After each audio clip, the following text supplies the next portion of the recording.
Morning ma'am. आज मैं तुम्हें आकृतियों का ज्ञान दूंगी। किसका दूंगी? आकृतियों का। ठीक है। किसकी आकृति? पानी की आकृति। किसकी? पानी की आकृति। तुम्हें पानी के बारे में तो पता ही है। Yes ma'am. है, क्योंकि पानी के बिना तो हमारे जीवन जीना नहीं है। पानी के बिना हम जी ही नहीं सकते। जैसे हमें पानी पीने के लिए 8 गिलास की जरूरत होती है। 8 गिलास पानी पीना चाहिए कि नहीं चाहिए? Yes ma'am. अगर हम डॉक्टर के पास भी जाते हैं तो कहते हैं ना कि दिन में कम से कम 8 गिलास पानी पीना चाहिए। ठीक है। तो अगर हम किसी डॉक्टर के पास जाते हैं कभी, तो वो भी कहते हैं कि ज्यादा पानी पीना चाहिए। जो हमारा ये शरीर है वो भी है ना 70% क्या है, हमारा शरीर पानी से बना हुआ है। किससे बना हुआ है? पानी से। हाँ, जैसे अगर पानी ही हमारे जीवन के लिए सब कुछ है।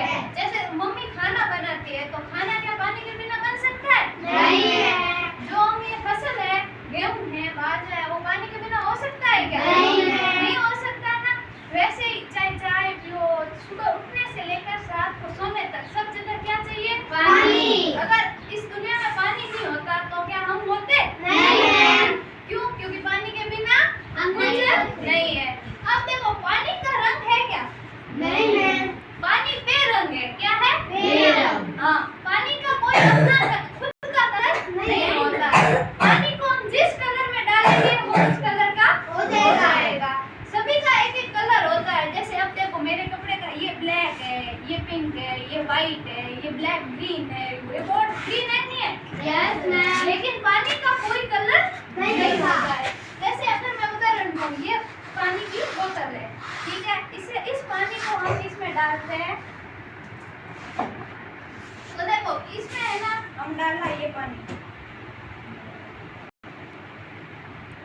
तो अब ये पानी किस आकृति का हुआ?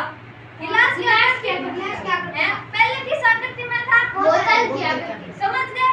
वही अगर हम चेंज करें कि भाई ये बोतल है, अब देखो पानी का रंग इसमें क्या था? कोई कलर नहीं था। गिलास में कुछ कलर दिखा है क्या? नहीं दिखा ना। अब देखो पानी का कलर, अब कैसा दिख रहा है? ग्रीन। ग्रीन। कैसा दिख रहा है? ग्रीन। तो देखो, पानी के जिस कलर में डालते हैं वो उस कलर का हो जाता है, जिस आकृति में डालते हैं वो उस आकृति का हो जाता है। पानी की ना तो अपनी कोई आकृति है और ना ही कोई कलर है, ना ही कोई कलर है। अब बताओ, तुम बताओ कि तुम्हें पानी कहाँ से मिलता है?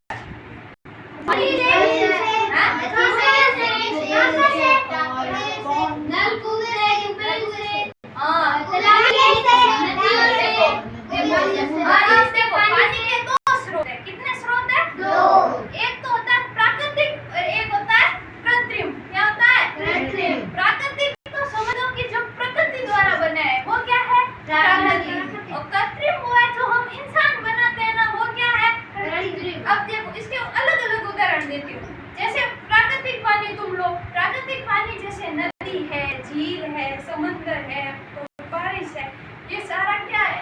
प्राकृतिक है। लेकिन इस प्राकृतिक जल को हम जहाँ रखते हैं ना, वो कृत्रिम स्रोत हो जाते हैं। जैसे अब पानी इकट्ठा करने के लिए हमारे हर घर क्या है? टंका है। नहाने के लिए जो ऊपर घर के छत के ऊपर क्या लगी है? टंकी। छोटी, सबसे छोटी टंकी। अब घर में हम अलग पानी रखने के लिए क्या रखते हैं? मटका। ठीक है। अब तुम सोचोगे कि भाई टंकी में पानी अब टांके से लाते हो, टांके में कहाँ से आता है? नदियों से। नदियों से सीधे तो नहीं आता ना, नलकूपों से आता है, नल से आता है। कहाँ से आता है? अब कुछ नल से में पानी आने के कुछ अलग अलग स्रोत है। कभी तो बांध के लिए होता है और कहीं से कहाँ से आता है? ट्यूबवेल से, तालाब से, ये सारे क्या आते हैं? पानी आते हैं। ठीक है। हमारे घर तक अब देखो झील होती है, ठीक है, नदी बहती है, नदी से पानी मोड़कर तालाब में लाया जाता है, या तालाब कुछ ऐसे बने हुए हैं हमारे आसपास। देखो तुम, जो तालाब है उसमें पानी सारा कहाँ से आता है? बरसात में आके, ठीक है। फिर वहां से नलकूपों द्वारा हमारे घर में आता है। ठीक है। तो अब बताओ प्राकृतिक स्रोत कौन कौन से? हाथ खड़े करो पहले तो। अब मैं तुम्हें 2 प्रश्न पूछती हूँ, छोड़ो इसको, छोड़ो। ये बताओ, ट्यूबवेल और झील दोनों में से प्राकृतिक स्रोत कौन सा है? बोलो, सारे बोलो साथ में। झील प्राकृतिक स्रोत है। ट्यूबवेल क्या है?